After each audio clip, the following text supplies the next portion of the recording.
ریٹین کیسے کیا جائے آگے اگلے گول پہ جانے سے پہلے؟ زبردست، گڈ کوشچن ہے، سمجھ میں آیا اس کا مطلب اصول تطور؟ پہلی بات یہ، جب آپ کہیں پہنچے نا تو ریٹین کرنے کے کچھ اصول لکھ لیں۔ آپ نے ایک جنگ فتح کی 5 سال، ابھی آپ نے بیچلرز کمپلیٹ کیا، جیسے بیچلرز کمپلیٹ کیا، یہ تدرج کے لحاظ سے اپنے آپ کھڑا ہونا، شادی ہوئی آپ کی، اب آپ نے وہاں پر کھڑا ہونا، اب آپ کے بچے ہوئے، پھر آپ نے وہاں پہ کھڑا ہونا، اب آپ کی جاب کی پروموشن ہوئی ہے، ایک لیول بڑا ہے اور کھڑا ہونا، آپ نے ایک پرانے دشمن کو اب جا کے اٹیمپٹ کیا اس کو سبق سکھانے کی، اب مطلب آپ کو فتح مل گئی، اب کیا کریں گے؟ جب آپ ایک اسٹیشن کو کانکر کرتے ہیں تو آپ نے یہ 5 سے 6-7 کام کرنے ہوتے ہیں، لکھ لیں گے جو لکھیں۔ نمبر 1، اللہ کہتا ہے فَإِذَا فَرَغْتَ فَانْصَبْ إِلَىٰ رَبِّكَ، اپنی جگہوں سے، اپنے معاملات سے، اپنے اسٹیشن سے کیا کریں؟ رب کی طرف آئیں، اپنی سائیکالوجی کو اس پورے اسٹیشن میں جو آپ نے لگا کے 4 سال کا بیچلر، شادی، بچے، جاب، پروموشنز، انٹرنیشنل ڈپلومیسی، جو بھی آپ نے صوبے کی پالیٹکس، صوبے کے اندر آپ نے کیا ہے، اب آپ آئی جی بن گئے، پہلے ڈی آئی جی تھے، اب آپ ایس پی بن گئے، پہلے ڈی ایس پی تھے یا اے ایس آئی تھے یا واٹس ایور، اب آپ پہنچے نا وہاں پہ، آپ نے اس پروسیس میں جو مارے ہر رات روز کو کریں گے تو 1 سال کے بعد کرنے کی ضرورت نہیں آئے گی، تو روز محاسبہ بھی کرنا ہے اور ایک لیول پہ اسٹیشن پہ محاسبہ، میں نے اس میں کیا خراب کیا، اللہ کی طرف سے کتنا تھا، میری کتنی کنٹریبیوشن تھی، وسائل کے کتنا ویٹیج تھا، توکل کا کتنا ویٹیج تھا، موضوع اور میریکلز کا کتنا ویٹیج تھا، اور سپر نیچرل اور نیچرل اور ما فوق اور ما تحت الفطرت کا کیا ویٹیج تھا، اس کو کیلکولیٹ کر کے اپنی نفس میں اتار کے عقیدہ بنانا ہے اس کو۔ سیکنڈ کام آپ نے کیا کرنا ہے، اس اسٹیشن میں بیٹھ کے آپ کے ساتھ جو لوگ آئے آپ نے ان کو آنر کرنا ہے، ریگارڈ کرنا ہے، جو آپ کو وہاں تک پہنچانے میں وسائل ہیں۔ کچھ لوگ پہنچ جاتے ہیں مگر اپنے ریسورس کو عزت نہیں کرتے، آنر نہیں کرتے، تو اگلے اسٹیشن کے لیے آپ کے ساتھ جانے کے لیے ریڈی نہیں۔ تو جن ریسورسز نے آپ کو پروموٹ کیا وہاں تک ان ریسورسز کا حق ادا کرنا ہے۔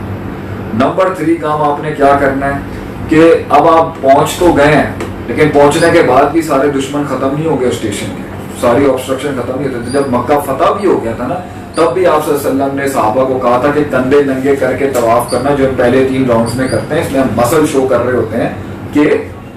شو دیم وی آر اسٹرانگ۔ اس سے ایک اور اصول بھی نکلتا ہے، تکبر حرام ہے مگر دشمن کے آگے نہیں، تکبر والی چال حرام ہے مگر دشمن کے آگے نہیں۔ سبجیکٹو شریعت کا ایک اصول، تکبر حرام، اب آپ استکبر وکان من الکافرین، ابلیس کی صفت، لیکن دشمن کے آگے نہیں، سبجیکٹو۔ تو اسی طریقے سے جب آپ پہنچ جاتے ہیں نا کہیں، تو آپ نے ابھی بھی بہت سے نعرے یا بہت سی امیجنگ کرنی ہوتی ہے دکھانے کے لیے ہم کمزور نہیں ہیں، پہنچ گئے لیکن کمزور نہیں۔ اس کے بعد آپ نے ایک اور کام یہ کرنا ہوتا ہے اس لیول پہ پہنچنے کے بعد، اس پوزیشن کو ہولڈ کرنے کے بعد یا اس رتبے پہ پہنچنے کے بعد، کہ آپ کو یہ بتانا ہوتا ہے کہ میں اگلے کے لیے بھی ریڈی ہوں اور ابھی کی بھی میں سیاست کمپلیٹ کر سکتا ہوں۔ اس کے اندر آپ کو فوراً اپنی ایک press conference, physical press conference اور اصل ٹرمز میں تو اپنی فیلڈ کی کانفرنس، پریس کانفرنس کر کے آپ کو لوگوں کے آگے اپنا آپ پریزنٹ بھی کرنا پڑتا ہے کہ میں یہاں فلوک میں نہیں آیا، میں یہاں تکے میں نہیں آیا، میں پہنچا ہوں یہاں پر محنت کر کے، میں ریڈی ہوں اسٹیج کے۔ اس کے بعد آپ نے پھر ایک اور کام جو اسٹیشن میں کرنا ہوتا ہے کہ right man for the right job. اس جنگ کے اندر، جو اس اسٹیشن کے اندر جو آپ کے ساتھ پچھلے تھے، ہو سکتا ہے اس اسٹیشن میں وہ کمپیٹنٹ نہ، تو آپ نے ان کا تزکیہ بھی کرنا ہے اور اس کے اندر شفلنگ بھی کرنی ہے کہ رائٹ مین کو شفل کر کے اس اسٹیشن کے لیے ہر بندہ تیار نہیں ہو سکتا۔ جیسے رومیوں کے ساتھ جب جنگ ہوئی نا، تو ابو بکر اور حضرت عمر جیسے قد آور پرسنالٹیز کو پیچھے کیا اور اسامہ بن زید رضی اللہ عنہ کو فرنٹ لائن پہ لے کے آئے، وہ اگرچہ 16 سال کے بچے تھے اس ٹائم، 16-17 سال کے۔ کیوں؟ کیونکہ اس جنگ کے اوپر ایموشنز چاہیے تھے، بندے کم تھے، 3 لاکھ کی آرمی تھی، اور رومیوں نے زید بن حارثہ کو جو نا میرے خیال سے جو ان کے والد تھے ان کو شہید کیا ہوا تھا۔ تو we needed a man who had pure guts and passion to just run into the enemy۔ اس ٹائم پر وہاں لاجیکل ریزننگ نہیں چاہیے تھی، تو آپ وہی لوگ حضرت عمر اور ابو بکر پیچھے کیے ہیں۔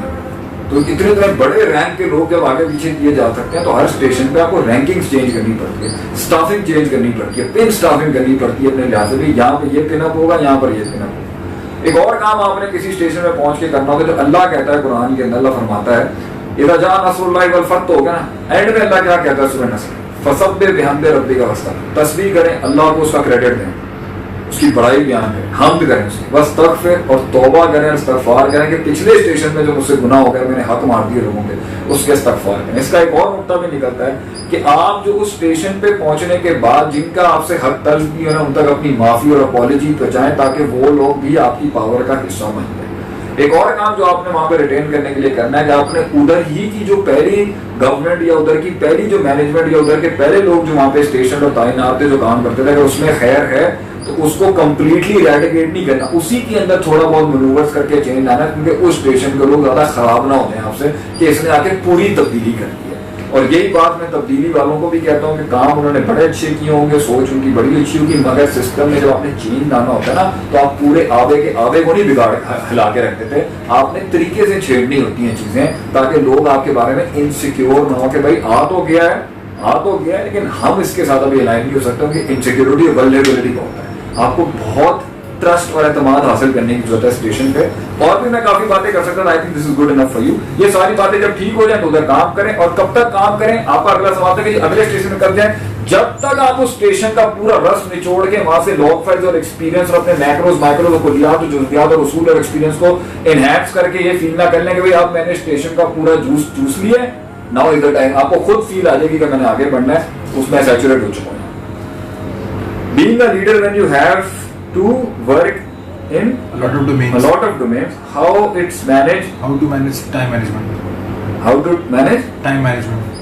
مطلب جب آپ نے یہ بات تو بڑی اچھی کی ہے کہ لیڈر کو ہر ڈومین میں ہونا چاہیے, کیونکہ وہ جیک آف آل ہی ہوتا ہے, کنگ آف آل نہیں ہو سکتا. کنگ آف آل تو اس کے نیچے کام کرنے والے ہوں گے نا, جو ہر فیلڈ کا چیتا ہوگا وہی اس کے نیچے کام کرے گا, لیکن اس کو لیڈر ہوتا ہے جو کو جمع کر دیتا ہے. یہ صفت ہر لیڈر میں نہیں ہوتی, ہر بندے میں نہیں ہوتی. ہر بندے میں صفت ہو تو وہ king of all king of one کیسے ہوگا, اور کنگ آف آل بہت مشکل سے بنتا ہے.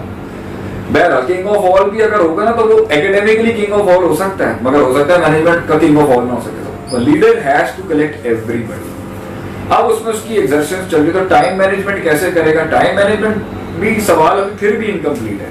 ٹائم مینجمنٹ کس حوالے سے, ٹیموں کو ہینڈل کرنے کے حوالے سے, ڈومینس کی اندر سے بیلنس کے حوالے سے, ڈومینس کی ایکسلنس کے حوالے سے, ان ڈومینس کو آگے گروتھ کرنے کے حوالے سے, ڈومینس ایریڈیکیٹ کرنے کے حوالے سے, ڈومینس آبسلیٹ کرنے کے حوالے سے, ڈومینس ایگریویٹ کرنے کے حوالے سے. سوال بہت کھلا جنرل آپ نے سوال کیا ہے. پھر اس کے اندر جو ہے اس کی ٹائم مینجمنٹ یہاں بھی کھپری ہوگی کہ اس نے اپنے آپ کو کیسے ٹائم دینا ہے, کتنا ٹائم دینا ہے, لوگوں کو کتنا ٹائم دینا ہے, فیلڈ کے اندر ہر ڈومین کو کتنا ٹائم دینا ہے. یہ ایک بڑی بات ہے. تو میں اس کے اوپر انشاءاللہ تعالیٰ ایک لیکچر ہی دوں گا کبھی, یہ ابھی اس کا جواب نہیں دیا جا سکتا. یہ مشکل مطلب بہت ٹیکنیکل ایلیمنٹ ہے اس کا کہ میں ہر ڈومین میں کتنا دوں. ہاں یہ ضرور کہوں گا کہ نفس کے اوپر لا یکلف اللہ نفسا الا وسعہا, اپنی نفس کے اوپر ظلم نہ کریں, ڈیلیگیٹ کرتے ہیں کچھ.